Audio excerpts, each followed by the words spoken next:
Já ouvi falar coisas como torneio caça-níquel ou comercialmente, só que vale a pena, mas não tecnicamente. Isso não é verdade. A escolha sempre foi técnica. Nós não criamos isso e começamos a convencer os times. Os times nos procuraram por essa solução.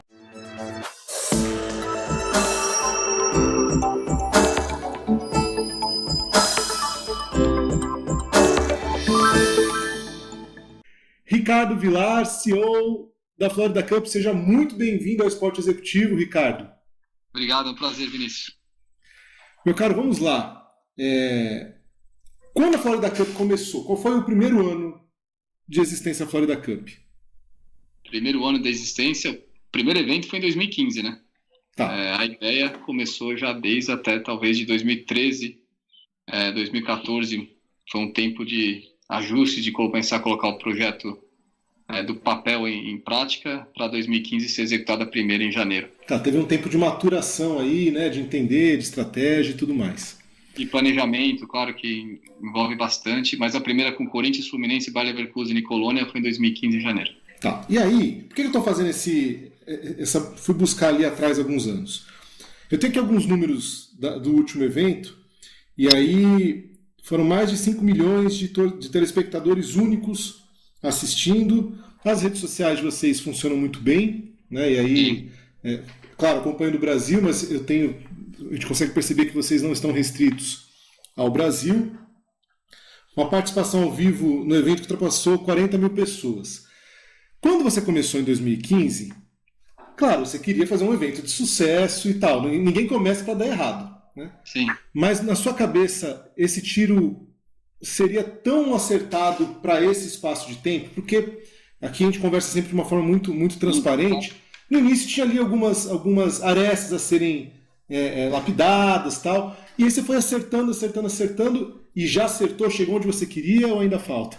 Não, estamos no caminho ainda, né? Sempre buscando melhorar, mas não tem nada assim de foi um planejamento agora que você para e está aqui, genial que pensou nisso, aquilo foi uma ideia, né, que surgiu, que combinava com interesses globais de uma Bundesliga fazendo um processo de internacionalização forte na época, né, buscando seguir os passos de uma Premier League. Foi o Brasil com interesse de abrir uma janela para pré-temporada, né, em janeiro, que aconteceu, com, né, acho que um espaço de mídia que precisava ser coberto no Brasil entre Ano Novo e Carnaval. Foram esses fatores aí que junto mostraram que existia um win-win geral e interessante para o mercado para alguém entrar e cobrir. E daí nós tivemos essa primeira ideia. Daí até o que virou, e naturalmente a gente entendia que nos Estados Unidos nós não iríamos fazer só jogos de futebol. Tem que ser, né, um projeto que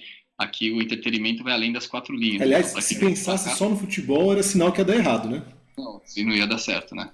Óbvio que você tem algumas marcas que já estão estabelecidas globalmente, né? Manchester United, Real Madrid, aquelas, né, top 10, que nem aqui nós estamos trazendo esse ano, a Arsenal, Inter de Milão, que já é outro assunto, porém nós estávamos tentando combinar o apelo que existia e a paixão desses torcedores para certos mercados, né, para cá, e essa combinação traria também uma mídia global, né, quando o Corinthians joga com o Bayer Leverkusen ou coisa do tipo. Isso nós tínhamos já um entendimento. Agora, o que esse evento sairia do campo para um americano ou para alguém que vem de fora, um turista, curtir, para ter uma fanfest do tamanho que foi com a Ivete Sangalo, 18 mil pessoas, recorde aqui da cidade, na Universal, enfim, coisas do tipo, aí Legends, a corrida, experiências únicas, foi uma questão de ano após ano, entendendo como o consumer, né, o fã, o turista, enfim, enxergava o evento, fazendo muita pesquisa e aí criando isso para o apelo da família como um todo, né? Uhum. Então, sempre o foco foi o turismo, e como que isso aqui numa cidade que é a Meca, né, na capital aqui do turismo global, que é Orlando, poderiam nos ver como algo diferente, incrementando o business e não apenas um outro competindo com o espaço de tantas coisas que existem na cidade. Então, e se estabilizou, né? Sim. Eu acredito que sim, por parcerias grandes como o da Universal Studios, por exemplo, Universal Orlando Resort, né, o nome, que tem os dois parques, que já complementam o que nós fazemos, e aí isso tudo acho que tornou o evento mais especial. Tá. Tem um ponto interessante, que ano passado tivemos uma pandemia, Vocês conseguiram ainda se movimentar de alguma forma? E agora, para esse ano, uma mudança mais drástica, né? Se a gente está falando aqui em entretenimento, vocês precisaram fazer uma mudança mais robusta. Sai o primeiro bimestre do ano, entra uma intertemporada, mas que para os clubes europeus talvez faça mais sentido e seja mais confortável para acomodar ali no calendário. Qual é a grande diferença para esse evento desse ano? Só para avisar as pessoas, a gente está falando de Arsenal, Inter de Milão, Everton e o Milionários da Colômbia, né? Qual é a grande diferença de um evento realizado neste ano, ou que será realizado neste ano, para os anteriores? Bom, primeiro que nós temos um pouco de sorte em 2020 de realizar o nosso evento até fim de janeiro, né? E acho que a pandemia realmente entrou meio de março. Pelo menos aqui, né? Foi. Então nós conseguimos acabar o evento, mas quando você acaba, você já começa a planejar o próximo, né? E, naturalmente, todo mundo que está nessa área de evento sofreu muito, porque não tem o que fazer, você realmente ficou preso. E acho que Orlando liderou o mercado, porque aqui nós temos um grupo bem bacana. Eu sou um dos board members também da Great Orlando Sports Association, praticamente a Commission, que é o grupo que são os stakeholders de esporte da cidade. Tá. Então, as diferentes instituições estão ali, a própria cidade. E lá nós, né, sempre temos uma união, a direção, porque estamos lutando para trazer a Copa em 2026 para cá, de mostrar para o mundo que nós iríamos, né, respond versus react, né, que é uma diferença grande. E conseguiram realizar aqui, mérito de outros grupos na cidade, a MLS is back, né, com 20 e tantos times no meio da pandemia. A NBA aconteceu aqui como bubble. E acho que essa liderança, né, de mercado foi algo que também atraiu e conectou pontos de sinergia. E um deles foi o Florida City Sports, que executou no meio da pandemia os 2 Bowl Games. Desde 1947, vem realizando grandes eventos aqui na cidade, mais de futebol americano. Já recebemos a Copa América, como, né, aconteceu a última que o Brasil jogou, a Copa do Mundo e tal, mas nunca teve um evento de soccer próprio internacional desse nível. E nós estávamos passando um período, né, acho que, assim, o que nós vamos fazer agora, porque o calendário mudou, o Brasil vai jogar... Quase desespero, vai! Saber o que vai acontecer, quando que vai ser o próximo momento, e respeitando também o momento do mundo, né, que não é hora de fazer nada, a não ser entendeu? Esperar e aguardar e seguir um protocolo de segurança e tudo mais. Eis que aí apareceu uma oportunidade dessa parceria, né? Hoje eu estou aqui no Florida City Sports, que está dentro do estádio Camping World, com um grupo que tem mais recurso, que está no mercado há muito mais tempo, politicamente falando também abriu muitas portas. É um grande estádio e pessoas aqui de diferentes departamentos que fazem isso no dia a dia, de realizar grandes eventos. E a parceria foi a melhor possível no momento que tudo, né, parecia complicado, nublado, vamos dizer assim. E aí nós tomamos a decisão de ir atrás dos grandes europeus, né, os top 12 aí do mundo. E acabamos entendendo que sim, vamos procurar ainda ter o Brasil no futuro e clubes da América do Sul, assim como ainda fizemos esse ano com o único mercado aberto, que é a Colômbia, que os restos estão fechados. Porém, entendemos também que podemos continuar tendo a FanFest, trazendo uma Ivete Sangalo, trazendo os Legends, que são os nossos influenciadores, para também o público que está vindo do Brasil, via pacotes de viagem, etc., assistir um Arsenal, assistir um Inter de Milão, assistir os grandes, um Real Madrid, uma Manchester United que vem pela frente, né? E não só os times que ele já vem no seu próprio país, que já vieram para cá antes. Então, isso é uma coisa que eu queria te perguntar. Desculpa te cortar, Ricardo, mas é uma coisa que eu queria te perguntar. Você tinha, com a participação dos clubes da América Latina, talvez aquele desejo dos torcedores verem seu clube jogando nos Estados Unidos. Então é um viés, é um olhar. E contra europeus. Contra europeu. Mas é um olhar de desejo, né, de wannabe. Pô, meu time jogando lá fora contra os... Quando você vai conversar com os clubes europeus, já tem um olhar diferente. Porque, claro, para eles é interessante, mas não tem essa expectativa de internacionalização, como o pessoal fala dos clubes brasileiros, né? E, por favor, assim, não estou diminuindo em nada a importância do evento, mas é uma questão de proporção dos clubes. Eu estou falando aqui do tamanho dos clubes, né? Como é a conversa com os clubes europeus para fazer essa atração? Porque eles já entendem que é um evento consolidado, mas é uma conversa diferente de conversar com os clubes da América Latina. Sim, é uma conversa diferente, mas eu vou dizer que a internacionalização ainda é o ponto principal. É que o momento de internacionalização dele já está muito mais avançado. né? Tá. Nós, naturalmente, na curva aqui, da conquista dos fãs globais, aquele global status, né, que todos os times procuram, você tem a lealdade dos times locais, que num caso, se for pegar o Flamengo, é um mundo, né? 40 milhões de pessoas, etc. E o international following, que é? O teu sucesso numa Libertadores, chegando um ano tal, mas isso não é por estratégia, é por resultado de sucesso que muitas vezes é momento. E é muito errático ainda, né? E aí tem a estratégia, o footprint, né, que tudo que é o investimento que os ingleses fizeram muito bem aqui há anos, né, e essa parte do global fan, que é onde já esses grandes europeus estão, então eles têm maior receita já entrando, eles vendem camisa aqui em todo lugar, eles, enfim, têm os direitos de TV vendidos nos Estados Unidos por milhões, nós estamos começando agora o primeiro ano na CBS, que é a CBS Sports aqui, então assim, nós estamos ainda num processo inicial que necessita investimento para colher todo esse resultado. Vocês também estão no processo de internacionalização, né? Sim, então eles estão também, os europeus, e nós fazemos parte de agregar valor a isso, a ter uma plataforma para que eles busquem os seus objetivos, e isso é importante para eles no período de pré-temporada, de estar aqui, de estar falando com o mercado americano, que é uma forte economia, que consome muito o produto deles, seja na TV, seja merchandise, seja franchises, né, que tem molecada jogando em todo lugar. Então eles já conquistaram isso, fica mais fácil o investimento. É também um investimento mais alto do nosso lado, naturalmente, porque eles são marcas globais. Hoje eu tenho transmissão na Rússia, na China, em muitos lugares que antes era difícil ter um valor por isso. E ao mesmo tempo eu acho que para o Brasil, a gente está falando de turistas que vêm para cá, eles também enxergam, por exemplo, vir para cá e assistir um Aubameyang, um James, entendeu? Um Lukaku ou coisa assim, como algo especial que ele só poderia assistir na Europa. Então agrega também para o mercado de turismo de uma certa forma.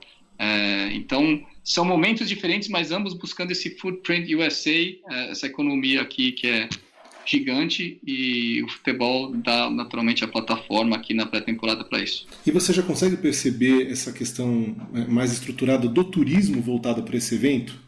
Porque, de novo... Eu vou falar o que a gente sentiu esse ano. Tá, vamos lá. No Brasil, óbvio, é difícil medir num ano de Covid que está fechado o mercado, né? Então não dá para medir nada, por enquanto, nos mercados fechados. Agora a Colômbia, onde nós já trouxemos Atlético Nacional, Santa Fé, estamos trazendo os Milionários. A mudança deles estarem jogando com top 10, 12 aí do mundo, essas grandes equipes que estão vindo para cá, para eles estão trazendo o primeiro time no meio da temporada deles para cá. E a procura da Colômbia está sendo fantástica. Eu sei que é 3 horas de viagem e tal, mas não deixa de ser uma viagem internacional para cá, para viver o evento, né?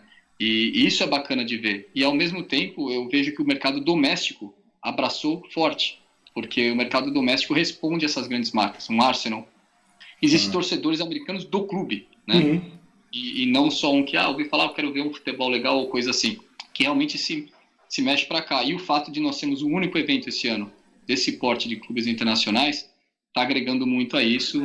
Batemos o recorde de vendas aí na primeira semana de coisas que eu nunca fiz nas últimas 6 edições da Florida Cup. Então, esse apelo está claro para mim, e muito no doméstico, tá?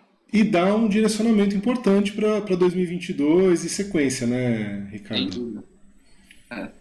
O caminho é que estamos fazendo algumas coisas certas e vamos continuar sempre buscando trazer a América do Sul, dando prioridade ao Brasil, mas sabendo que não depende só disso para fazer o evento acontecer e ainda criar esse apelo de turismo nesses mercados. Ou talvez, aqui num chute absurdo da minha parte, 2 edições seria fora de cogitação, né, Ricardo? Não é fora de cogitação. Eu prefiro ter a flexibilidade hoje de escolher qual que é o melhor período em determinados anos. Por quê? Por exemplo, o ano que vem, sem dúvida, vai ser em julho. Nós não temos Eurocopa, não temos Copa América, tem a Copa da Ásia, que não atrapalha muito, não tem Olimpíada. A Copa do Mundo acontece em novembro e dezembro, né? Então fazer em janeiro de 2023 não funcionaria também. Então já está automaticamente hoje sendo ditado pelo mercado a minha escolha, entendeu? Versus eu tendo a opção hoje de falar quando vai ser. Mas eu vou falar, por exemplo, em 2026, vai ser em janeiro, porque a Copa é em julho aqui. Claro. Então, a gente prefere hoje ter essa flexibilidade de poder, sabe, escolher ali dentro do que o cenário nos mostra e não ficar preso numa data só, ano após ano. Já aconteceu o inverso de baterem na porta e, pô, Ricardo, a gente quer muito participar, libera uma vaguinha pra gente. Eu vou falar que já, a gente também, né, o mercado brasileiro aí, a mídia brasileira esportiva é muitas vezes cruel, muitas vezes bacana, mas já aconteceu do Brasil muito. A gente começou assim, né? Muita gente fala, pô, mas já ouvi falar coisas como torneio caça-níquel ou comercialmente, só que vale a pena, mas não tecnicamente. Isso não é verdade. A escolha sempre foi técnica. Nós não criamos isso e começamos a convencer os times nos procuraram por essa solução. E aí você para e fala, pô, eles deram sucesso pela participação da Florida Cup? Não, também não estou falando que é por nós que eles tiveram sucesso. Agora, tenho certeza que não atrapalha. Uma vez que o Corinthians ganhou 4 títulos. O Flamengo foi campeão da Libertadores. E o Palmeiras foi campeão da Libertadores. Quer dizer, o Ajax foi vice, né, quase vice, perdão, na semifinal aí da Champions League. Então, o Frankfurt, semifinal da Europa League. É muito resultado positivo para alguém falar que tecnicamente não funciona. Então, ao mesmo tempo, você vê certas, enfim, colocações que não fazem muito sentido, mas a gente sabe que tem que entregar a parte técnica e o comercial, ele agrega, ele entra ali e completa, né? Você para hoje e falar, pô, o que dá receita nos clubes? Não tem bilheteria o ano inteiro. Você vive de direito de TV e patrocínio, certo? Praticamente, e óbvio, sócio-torcedor, que também depende muito do acesso ao estádio, você perde como um todo. Os clubes mundiais perderam muita receita, mas eles têm uma grande receita de direitos internacionais, por estarem fazendo esse tipo de ações há anos. O Brasil ainda começando. Então, é óbvio que a parte comercial também agrega a parte técnica para que eles possam montar as melhores equipes e isso tudo acontecer. Você não está tirando... Temos isso e seguimos a nossa linha, né? Claro, vocês não estão tirando os times da final da Libertadores para jogar Florida Cup. Os caras dizem, tô indo fazer uma pré-temporada em Atibaia. Pô, com todo respeito, Atibaia, entre Atibaia e Flórida tem uma evolução boa aí, né? Mas eu vou te falar um segredo, eu nunca falei acho sobre isso, mas o começo foi assim. Como foi o primeiro pitch comercial da participação de algum clube para cá? Eu não cheguei falando, eu vou te pagar muito para ir para lá, eu vou te dar uma solução, o que você investe hoje para ir no lugar X? Vamos investir a mesma coisa e vir para cá? E mudar, e abrir as oportunidades e jogar grandes jogos aí que possam te testar, assim como o Tite usou como referência, que o clube do Corinthians campeão, acho que foi de 2015 propriamente, foi encontrado aqui num jogo contra o Leverkusen, um esquema tático. Então, assim, você sabe que tem essas entregas técnicas que acontecem. Seguimos o nosso plano e, enfim, quando a marca cresce, muita coisa acontece. Você está na boca da mídia, na boca do torcedor, mas acho que como um todo foi uma marca que cresceu mais no Brasil que em qualquer lugar do mundo, né? E isso é bacana de ver. A pessoa fica falando, às vezes, de grandes ligas internacionais. O que você faz é colocar essas marcas para se enfrentarem, para se conhecerem, né? Isso é sadio, tecnicamente e financeiramente para as marcas. É interessante também na parte, né, da comercial, né? Que no final do dia você está agregando ao patrocinador, você está dando visibilidade, você está ocupando o espaço de mídia que antes era, né, no Brasil, aí em janeiro não tinha muita coisa acontecendo. Então, nós acreditamos assim e seguimos o nosso passo pensando nisso e foi assim que nós crescemos, né? Então... Agora, tudo isso veio de uma experiência sua prévia já com o futebol, né? Porque não é que você um dia acordou e falou assim, caramba, o futebol dá certo, vou fazer... Não, você jogou bola há muito tempo, você jogou bola... Foi no Canadá, né? Eu fiz a base de São Paulo um tempo, fui para os Estados Unidos com bolsa de estudos, me formei em Penn State, né? Engenheiro em 2001. Aí eu fui draftado pela MLS.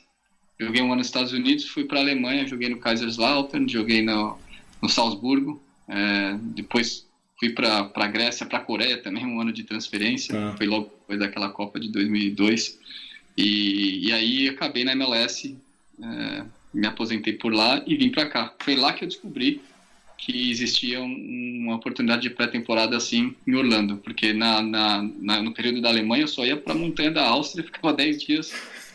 praticamente não saía dali, sabe? E era intenso.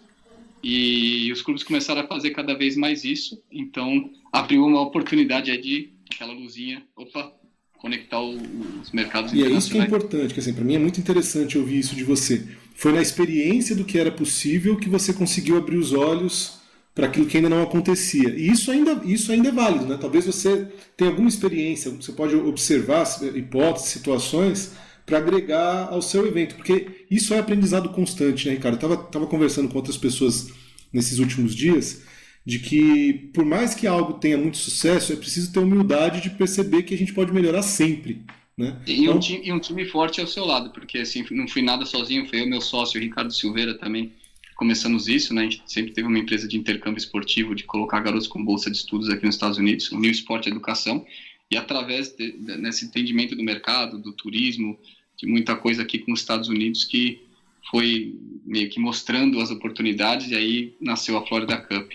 Tanto que no primeiro ano era debaixo da própria 2SV, e aí ela ganhou seu próprio rumo e cresceu rápido. No primeiro ano, nós estávamos ainda, não sei, tem até vergonha de falar, mas caçando bola 10 dias do evento, no nível que nós precisávamos, como começo realmente, mas indo para 172 países ao vivo. Então, você coloca, né, aquilo na cabeça, o peso vem gigante, você vai fazer acontecer. Acho que sempre o DNA aqui do grupo we have to deliver, no matter what, we're committed, entendeu? Tem os times vindo para cá, é sério, nós temos que entregar, mas teve uma certa coragem no começo para depois ir aprendendo e conectando pessoas grandes do mercado e chegando ao ponto hoje de ter uma empresa sólida que faz isso há muito tempo, executando um evento de alto nível. E hoje você tem um evento, assim, na tua cabeça. Ele é um evento esportivo, ele é um evento de turismo, ele é um evento de entretenimento. Claro, entretenimento ele é porque, né, é um pouco de tudo. O que ele é, assim, na tua definição? Quando você vai apresentar, não para os grandes executivos, para um familiar seu, sabe? Assim, pô, vou te contar o que eu estou fazendo. O que é para você? Na minha cabeça, ele é um festival de entretenimento que une o esporte e a música. Mas é claro que o carro-chefe é o esporte, porque é o que aparece muito na TV, que gera muita mídia, que as estrelas são gigantes. Não que as estrelas de música não sejam também. É que o nível do torcedor, né, dessa paixão, acaba consumindo e obviamente que as pessoas hoje estão muito no digital, claro, e a gente mudou o conceito do evento através desses influenciadores vindo para cá, mas começou com TV aberta. E ali cravou-se uma linha, né? Isso foi muito interessante, né? Porque você já começou... Porque o pessoal, assim, a gente tem... Claro que a internet é maravilhosa, né? Mas a televisão aberta, ela é um canhão. Né? Sim. E aí você já alcançou milhões de pessoas logo de cara. É interessante, né? Porque nós alcançamos 200 milhões de usuários na mídia social. E você vai falar de uma audiência de TV de 5 milhões, talvez. Distante, né? Uma coisa da outra. Porém, isso, assim, o mundo mudou muito em 6 anos, né? Então, o começo, que é aquela primeira impressão que fica, foi cravada muito no esporte, não a cobertura de tudo que acontece ao seu redor, né? Por mais de terem parades e coisas do tipo acontecendo, foi uma questão de tempo para mudar esse conceito, a visão do pessoal do que era a Florida Cup como um todo. E acho que isso hoje já, não sei se, por exemplo, você também enxerga assim ou outros não, mas a gente está vendo cada vez mais que eles entendem que é para toda a família e é uma experiência única fora do campo, além de assistir grandes jogos. Então, transcendeu o aspecto esportivo, não é mais só jogo. Eu não vou perder a chance de fazer brincadeira, só falta uma coisa para ficar gigante, é você parar de olhar para os clubes europeus e levar o Juventus da Moca. O meu Juventus da Moca tá faltando para brilhantar de vez aí. Foi os maiores jogos de quando eu era moleque de futebol de salão, era com o Juventus, e era difícil lá. Era, né? Tinham grandes jogos, eu lembro que, sim, Juventus, minha família, meus avós eram de Tatuapé, então... tá ali. Ali, do lado da Moca, tá ótimo. Ricardo, muito obrigado pelo papo, por explicar um pouco. Então, avisando para as pessoas agora, em julho, de 25 a 28, aí, tá projetado para isso, né? 25 a 28? O evento realmente começa no dia 23, mas eu tenho o Legends dia 24, nós vamos estar lançando aí, tô te falando aqui de antemão, tá? Porque vai ser lançado ainda a agenda completa com outras futebol e outras coisas acontecendo com grandes estrelas, mas os jogos são 25 e 28, 2 doubleheaders no Camping World Stadium, tá? E aqui em Orlando. Então, quem quiser se programar ou estiver por aqui, eu sei que ainda temos essas dificuldades de barreiras para a viagem, mas o que não está hoje faltando aqui é turista. De alguma forma, Orlando está lotado novamente. Então, nós estamos num momento, né, graças a Deus, melhor também. Então, espero que essas coisas continuem abrindo. E temos 1 mês e meio aí praticamente até o evento. Então, obrigado pelo tempo aí, Vinícius. Valeu, meu caro. Um abraço, sorte no evento, nos próximos. O trabalho tem sido muito bem feito. Parabéns. Obrigado. Abração para vocês. Vocês que nos acompanham até agora, um abraço. Foi um prazer tê-los conosco. Até a próxima.